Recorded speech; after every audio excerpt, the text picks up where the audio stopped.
Assalomu alaykum aka-ukalar, hammaga.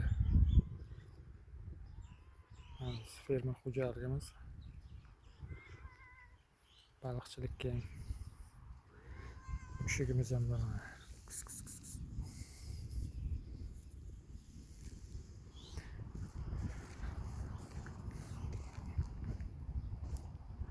Bu yerda matishni baliqlarimiz bor. Sazan, amur tashlaganmiz, tavstolib bor. Ikkita hovuzimiz.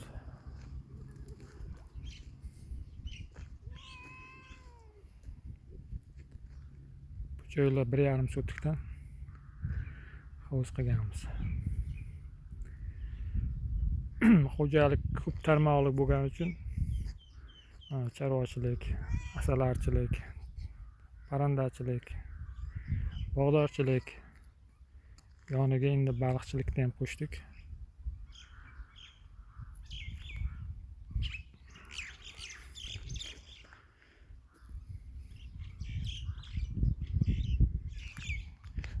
Anadan basseyn qilyapmiz. Ekosistema.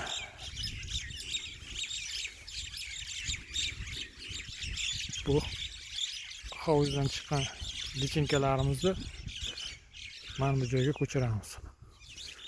Xo'jasi. Rosa mayapga qiladigan joyga aylanayapti. Endi ekoturizmga hissamiz qo'shaylik, qo'ldan kelgancha deb shu bog'larni barpo qilganmiz.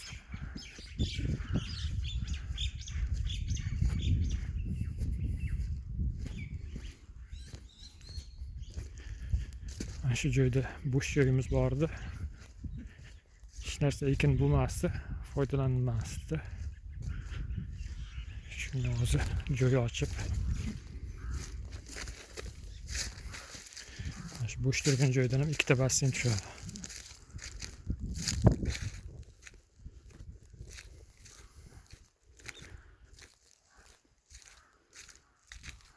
Basseyn. Mana shunaqa basseyn qilinadi. Chuqurligi 80, eniga 3,5, uzunligi 6,5. U yoqqacha ketgan.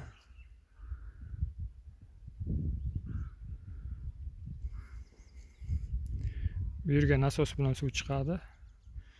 Bir-biriga suv o'tib, bir tarafdan chiqib ketadi keyin.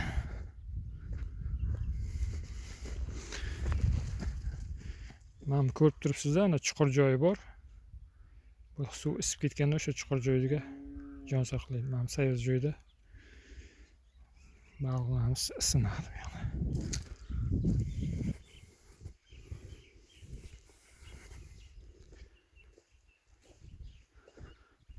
Mana shunaqa qilingan.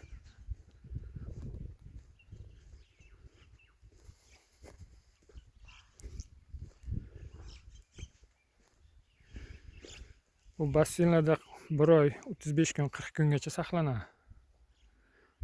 Yasli deb qo'yamizda buni. Xudo xolasa, keyin joyda bo'sh joyimiz bor. 10 metrga taxminan 150 metr. Shu yerlarga hovuz qilmoqchimiz. Shunaqa gaplar.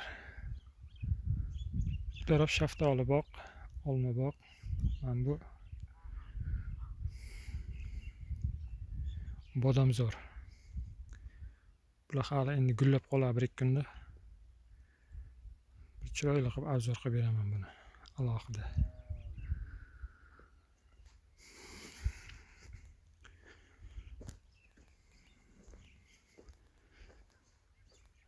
YouTube'da ko'rib turganlarga obuna bo'lmay ko'rayotganlar bor ekan.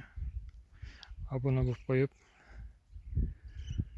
like bosib qo'yingizlar, qo'llab-quvvatlab tursangizlar, xudo xolasa keyingi videolarimiz ham chiroyli, yaxshi maslahatlar beramiz, xudo xolasa. Hammaga manfaatli bo'ladi. Endi bitta ikkita xato gaplarimiz bo'lishi mumkin. Ustozlar ko'rib turganimizda uzr so'rab qo'yamiz. Hatto kamchiliklarimiz bo'lsa kommentariyada to'ldirib qo'yasizlar. Biz endi qo'ldan kelgancha o'zimiz tajribadan kelib chiqib aqlimiz yetgancha bu gaplar aytilinyapti.